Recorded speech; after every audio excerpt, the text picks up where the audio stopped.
बिस्मिल्लाहिर्रहमानिर्रहीम। अस्सलाम वालेकुम नाज़रीन, मैं हूँ साकिब बशीर। इस्लामाबाद हाई कोर्ट से नूर मुकद्दम कत्ल केस से मुतल्लिक जो पेशरफ्त है वो आपके सामने पेश करनी है।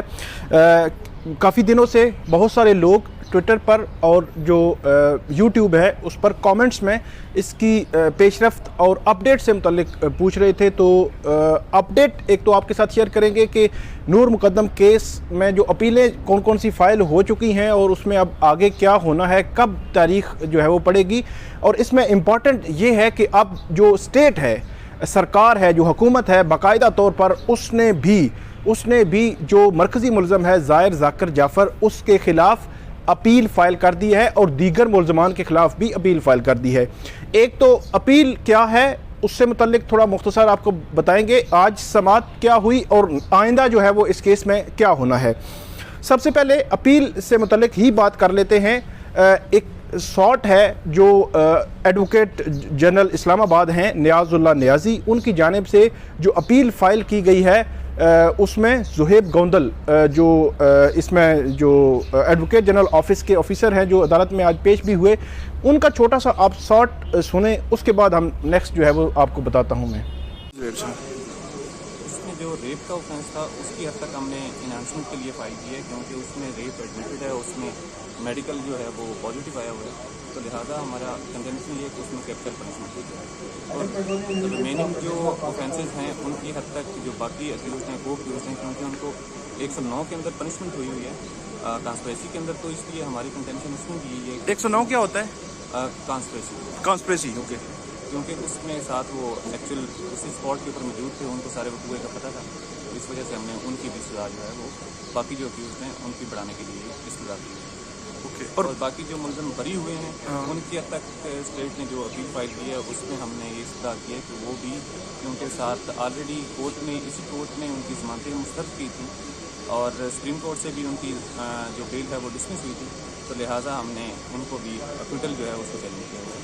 उसमें उनके वालिदैन और दीगर लोग शामिल हैं? जी, उसमें बाकी सारे लोग हैं। तो कोई एक दो पॉइंट्स बता सकते हैं जिन पॉइंट्स पे आप समझते हैं कि उनको सज़ा होनी चाहिए? क्योंकि मेडिकल और बाकी जो है मोबाइल फ़ोन का डाटा और उनकी वहाँ पे मौजूदगी जो है वो वहाँ पे साबित होती है, और उसकी CDR जो मौजूद है वहाँ की, और जो वीडियो है हमारे पास वो भी वहाँ पे मौजूद है। तो इस वजह से उन्हीं सारे शवाहिद की मौजूदगी में हमने उनकी जो है वो अक्विटल है उसको।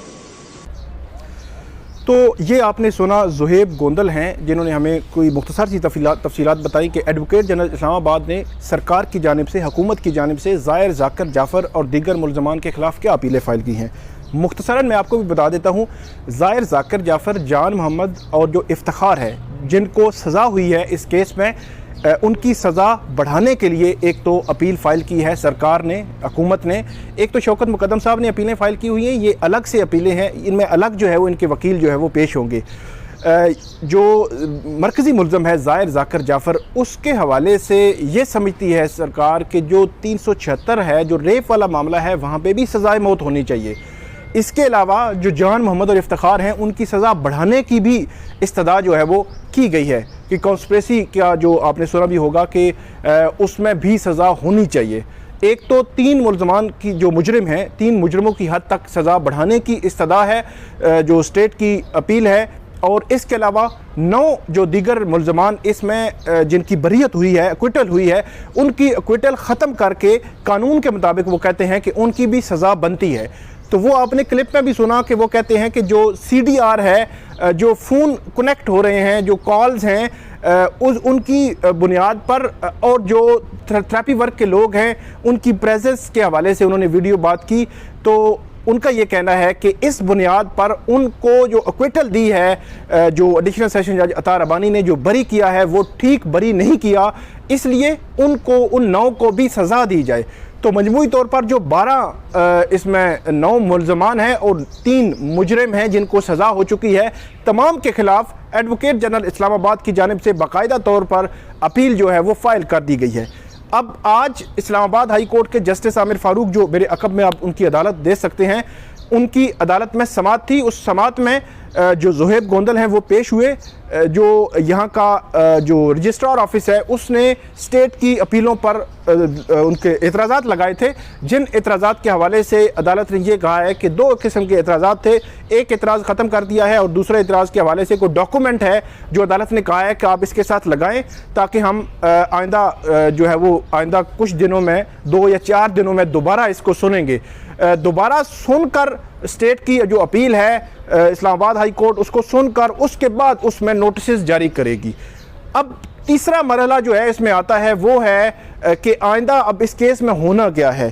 आइंदा के लिए जो नूर मुकदम केस है अब बाकायदा तौर पर 27 अप्रैल के लिए ये केस जो है वो समाअत के लिए मुकर्रर हो गया है। तकरीबन 2 से 3 दफ़ा ये केस इससे पहले भी मुकर्रर हुआ समाअत के लिए, लेकिन आगे जो है वो कोई स्टेप जो है वो नहीं लिया जा सका।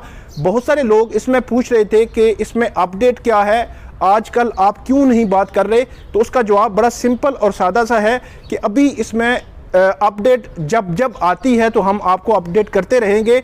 जब अपडेट नहीं होती तो उसमें मेरा नहीं ख्याल कि उस पर बात करने की ज़रूरत होती है। तो अब 27 अप्रैल के लिए तमाम अपीलें वो समाअत के लिए मुकर्रर हो गई हैं। तमाम अपीलों से मेरी मुराद ये है कि शौकत मुकद्दम साहब की जानिब से जो इन्हांसमेंट के लिए जो मुजरम हैं 3 उनकी सज़ा बढ़ाने के लिए जो अपीलें फ़ाइल की गई हैं उनमें भी 27 अप्रैल को समाअत होगी। 9 जो लोग हैं इस केस में जो जिनकी एक्विटल हुई है उनके खिलाफ भी शौकत मुकद्दम खत साहब की जो अपीलें हैं वो 27 को सुनी जाएंगी। इसके अलावा जो मरकज़ी मुल्ज़म है ज़ाहिर ज़ाकर जाफ़र, उसने अपनी सज़ा के ख़िलाफ़ भी जो अपील अपनी हाथ से लिखी हुई अपील फ़ाइल की थी अडियाला जेल से, उसको जेल अपील कहते हैं, वो भी यहीं पे सुनी जाएगी। उसमें ये अब तय होना है कि उसमें स्टेट काउंसिल कौन होगा, उसकी फैमिली क्या कोई वकील प्रोवाइड करेगी जिसको अदालत स्टेट काउंसिल डिक्लेयर कर दे। जिस तरह जो एडिशनल सेशन जज अतार अबानी उनकी कोर्ट में था कि वहाँ पे भी जो सिकंदर जुल्करनैन सलीम है वो बुनियादी तौर पर स्टेट काउंसिल थे, लेकिन उसको बैक कर रही थी उसकी फैमिली, ज़ाहिर जो मरकज़ी मुल्ज़म है उसकी फैमिली बैक कर रही थी।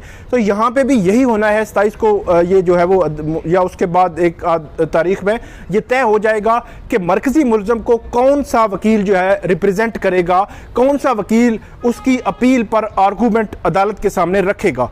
2 रुकनी बेंच ने इस केस की समाअत करनी है 27 अप्रैल को। जो इस्लामाबाद हाई कोर्ट का 2 रुकनी बेंच होगा, justice Aamir Farooq senior puny जज हैं, वो इसकी सरबराही करेंगे इस बेंच की। इसके अलावा जो जान मोहम्मद और इफ्तिखार हैं उनकी जानिब से भी जो अपीलें फ़ाइल हुई हैं उन पर भी 27 अप्रैल को समाअत होनी है। तमाम कनेक्टेड अपीलें जो हैं इन पर नोटिस जारी हो चुके हैं। अदालत ने ये ऑर्डर किया था जो सेशन कोर्ट है कि वहाँ से रिकॉर्ड सारा जो है वो तलब किया जाए, रिकॉर्ड मंगवाया जाए। तो रिकॉर्ड जो है वो इस्लामाबाद हाई कोर्ट पहुँच चुका है। अपीलें जो है वो तमाम फ़ाइल हो चुकी हैं। अब स्टेट की अपीलें रहती थी वो भी फ़ाइल हो चुकी हैं। अब बज़ाहिर ये लगता है कि स्टेट की अपील भी 27 को ही सुनी जाएगी। तो 27 को सारा सिनेरियो जो है इसमें क्लियर होगा कि अब ये केस स्टेप बाय स्टेप कैसे आगे बढ़ना है। अब आते हैं कि ये केस, मैं इससे कबल भी आपको काफ़ी दफ़ा बता चुका हूँ कि जब अपीलें हाई कोर्ट में आती हैं तो उसमें कुछ टाइम लगता है। इसमें कुछ कह नहीं सकते कि अदालत हो सकता है कहे कि हम इसको कंक्लूड करेंगे 6 मंथ में, 8 मंथ में, लेकिन जब अगर अदालत इसको रूटीन में चलाती है तो मेरा ये ख्याल है कि मिनिमम भी अगर टाइम इसमें लगे तो 2-2.5 साल लग सकते हैं। क्योंकि आपने देखा कि 24 फरवरी को इस केस का फैसला हुआ था और अभी 27 अप्रैल को इस केस पे समाअत होनी है। तो इट मीन के फरवरी, मार्च और अप्रैल, ये 2 मंथ में इसमें ज़ीरो प्रोग्रेस भी नहीं हो सकी। अपीलें फ़ाइल हुई हैं और सारा जो है वो मामला आगे बढ़ा है। तो अब 27 को जो भी इस केस में जो अपडेट होगी वो भी आपके साथ शेयर करेंगे, आपके सामने रखेंगे। और इस वीडियो पे आप फीडबैक ज़रूर दीजिएगा। अल्लाह हाफिज़।